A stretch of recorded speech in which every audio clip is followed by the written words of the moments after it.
Fort കൊച്ചിയിൽ ബീച്ചിൽ മരക്കൊമ്പൊടിഞ്ഞു വീണ 4 പേർക്ക് പരിക്കേറ്റവരിൽ ഒരാളുടെ നില ഗുരുതരമാണ്. അപകടത്തിൽ ഒരു ഓട്ടോറിക്ഷയും തകർന്നിട്ടുണ്ട്. രാഗിൻ വിവരങ്ങൾ നൽകും. രാഗിൻ, ഈ പരിക്ക് എത്രത്തോളം സാരമുള്ളതാണ്?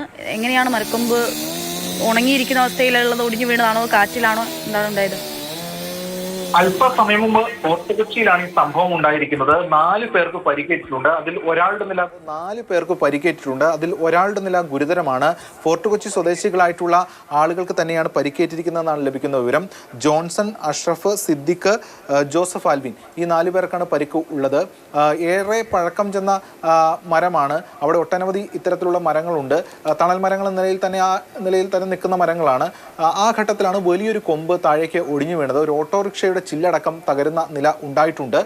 മറ്റുള്ളവരുടെ പരിക്ക് തൊട്ടടുത്തുള്ള ആശുപത്രിയിലേക്കാണ് അവരെ കൊണ്ടുപോയിട്ടുള്ളത്. നേരത്തെ സൂചിപ്പിച്ചതുപോലെ ഒരാളുടെ പരിക്കൽപ്പം ഗുരുതരവുമാണ്.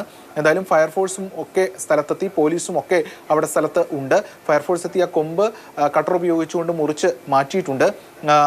വലിയ അപകടം ക്ഷണിച്ചു വരുത്തുന്ന തരത്തിലായിരുന്നു കാര്യങ്ങൾ, അല്ലെങ്കിൽ ആ മരം നിന്നിരുന്നത് എന്നതാണ് ഇപ്പോൾ നമുക്ക് അവിടെ നിന്ന് ലഭിക്കുന്ന വിവരം. എന്തായാലും ഇപ്പോൾ അതിൻ്റെ നടപടിക്രമങ്ങളൊക്കെ തന്നെ സ്വീകരിച്ച് വരികയാണ്. ഈ മരത്തിൻ്റെ സാധാരണഗതിയിൽ മഴക്കാലമൊക്കെ ആകുമ്പോൾ കൊമ്പ് അല്പം മുറിക്കുകയൊക്കെ ചെയ്യാറുണ്ട്. പക്ഷേ ഇതിലത് ഉണ്ടായിട്ടുണ്ടോ എന്ന കാര്യം അടക്കം പരിശോധിക്കണം. കാരണം ഈ അപകടം ഒഴിവാക്കുന്ന തരത്തിൽ കാര്യങ്ങൾ, കൊമ്പും മറ്റു കാര്യങ്ങളൊക്കെ മുറിച്ച് മാറ്റേണ്ടതുമാണ്.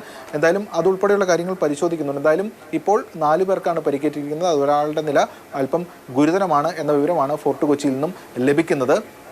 ഇന്ന് ഞായറാഴ്ച കൂടി ആയതിനാൽ ഒരുപാട് ആളുകൾ ബീച്ചിലെത്തുന്ന ഒരു പതിവുമുണ്ട്. മാത്രമല്ല ഫോർട്ട് കൊച്ചി അത്തരത്തിലൊരു അട്രാക്ഷനുള്ള ഏരിയ കൂടിയാണ്. ആ ഘട്ടത്തിലാണ് അവിടെ ഇത്തരത്തിലൊരു അപകടം ഉണ്ടായിരിക്കുന്നത്.